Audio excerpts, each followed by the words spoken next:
When I was a kid, I always loved going to the set to watch my father, Vincent Minnelli, direct.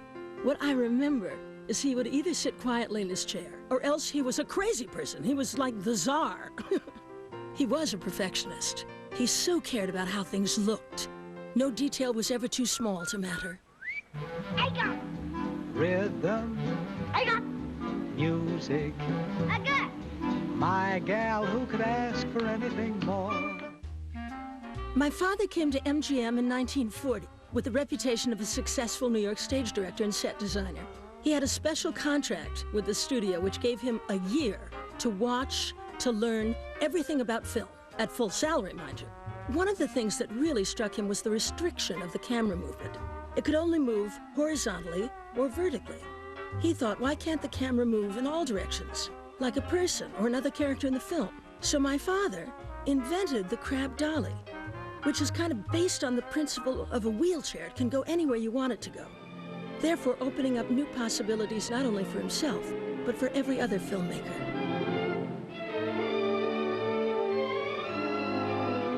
The studio liked what they saw from my father in that first year, and right away, they asked him at the end of that first year, what film do you want to make? It's time. And he told them, an all-black musical. Well, they nearly fainted. I mean, they weren't sure that an all-black musical would sell at that point with a white audience, and blacks were beginning to resent the way they were represented in film.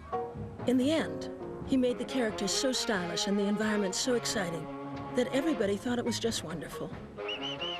Cabin in the Sky was by far the most sophisticated black film made of that time, and it made Lena Horne a big star. What have I got that the others ain't? That always seems to please. The next film my father really wanted to make was Meet Me in St. Louis. Now, my father went to the studio boss, Louis B. Mayer, and told him that's what he wanted to do. And Mr. Mayer said, what's it about? And Daddy said, nothing. Mr. Mayer said, well, I mean, what happens? And Daddy said, well, the father gets a job in New York. Louis B. Mayer said, oh, so the family moves to New York. My father said, no. Mayer said, oh, well, then they want to go to New York, but they don't. My father said, no. Mr. Mayer said, then what happens? My father said, it's 1 year in the life of a family. The story was very much like his own early years growing up in Chicago. And he made a film that I think is probably one of the most cherished, lovable, telling American films ever. And it starts out with his family making ketchup. Best ketchup we ever made, Katie. My father had these wonderful ideas. But the key thing is he knew how to get them from his head to the screen. That's what directing is all about. Well, certainly it's dark in here with the lights off. You can really see it in the way my father uses my mom, Judy Garland, in this movie. They met on this film. I wouldn't be here if it wasn't for this film.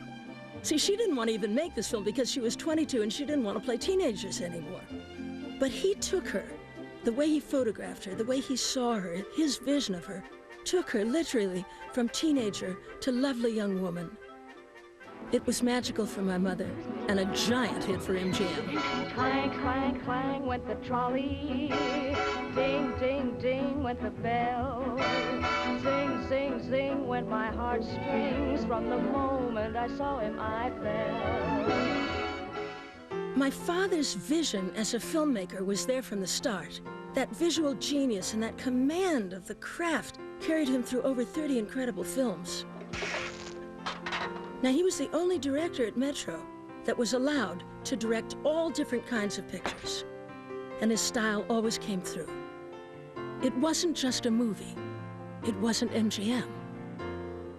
It was my dad, the director, Vincent Minnelli.